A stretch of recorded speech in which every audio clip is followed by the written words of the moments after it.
ଦ୍ୱାରକା ମାଇ ଶିରିଡ଼ିର ଏକ ସାଧାରଣ ଘରର ନାଁ ନୁହେଁ, ଏକ ସାଧାରଣ ଫକୀର ବେଶରେ ରହୁଥିବା ଅସାଧାରଣ ଦୈବୀଶକ୍ତି ସମ୍ପନ୍ନ ବ୍ୟକ୍ତିତ୍ୱ ଧାରକ ପ୍ରଭୁ ଶ୍ରୀ ସଚ୍ଚିଦାନନ୍ଦ ସଦ୍ଗୁରୁ ସାଇନାଥ ମହାରାଜଙ୍କର ନିବାସସ୍ଥଳୀ ରୂପରେ ପରିଚିତ ଏହି ଦ୍ୱାରକା ମାଇ।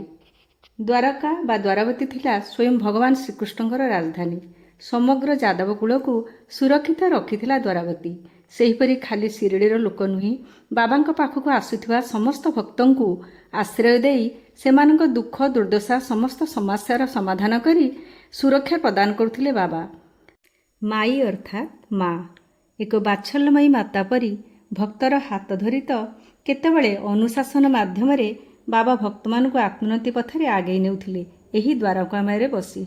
ତେଣୁ ଶ୍ରୀଗୁରୁ ଭାଗବତରେ ଅଛି, କେବେ ସ୍ନେହୀ ମାତାର ପରି ଶିଖାନ୍ତି ଚିବୁକକୁ ଧରି, କେବେ ବା ଅବଧାନ ପରି ପଢ଼ାନ୍ତି ହାତେ ବେତ ଧରି।